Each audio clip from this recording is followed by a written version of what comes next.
Greetings, friends. It's me, Wayman29, and I was reading in the Mishnah, and some interesting things came about in my thought process.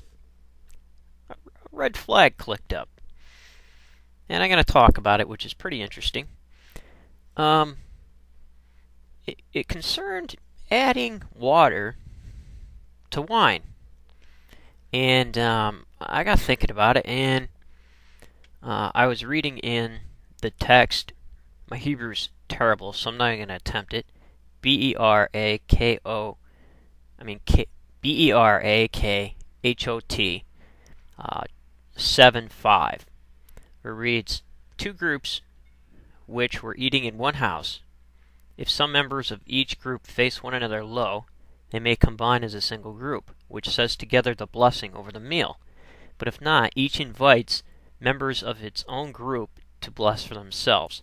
They do not recite the blessing over wine until one puts water into it so that it may be drunk.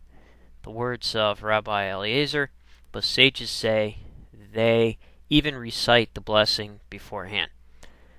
And there's also another text that has something to do with this. It says Babamesiah 4:11 in the Mishnah. And this text says, they do not commingle one sort of produce with another sort of produce, even new and new, produce plucked in the same growing season. And it goes without saying new with old. To be sure, in the case of wine, they have permitted commingling strong with weak, because it improves it. They do not commingle the lees of wine with wine, but one may hand over to a purchaser the lees of the wine he is buying. He whose wine got mixed with water may not sell it in a store unless he informs the purchaser, nor to a merchant, even though he informs him, for the latter buys it only to deceive others thereby. In a place in which it is the custom to put water in wine, one may dilute it. This brings us to Jesus' supposed first miracle, which only shows up in the text of John, and it is John chapter 2. On the third day there was a wedding in Cana in Galilee, and the mother of Jesus was there, and Jesus and his disciples had also been invited to the wedding. When the wine gave out, the mother of Jesus said to him, they have no wine. And Jesus said to her, woman, what concern is it to you and to me? My hour has not yet come. His mother said to his servants, do whatever he tells you. Now standing there were 6 stone jars for Jewish rites of purification, each holding 20 or 30 gallons. And Jesus said to them, fill the jars with water.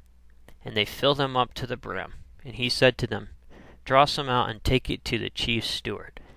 So they took it, and when the steward tasted the water that had become wine, and did not know where it came from, though the other servants who have drawn the water knew, the steward called the bridegroom and said to him, everyone serves the good wine first, and then the inferior wine after the guests have become drunk. But you have kept the good wine until now. Jesus did this, first of his signs, in Cana of Galilee, and revealed his glory, and his disciples believed in him. So, based on the text from the Mishnah, I was just wondering what kind of comparisons could be drawn. Was Jesus here simply adding possibly water to wine and making it drinkable, which would make good wine? And then the story evolved into a miracle. I don't know, it's just some food for thought, and it clicked in my brain. So Uziyahu would probably have a great time with this, and I'll be waiting for some kind of comment on it. So take care, YouTubers. Take care of yourself and each other.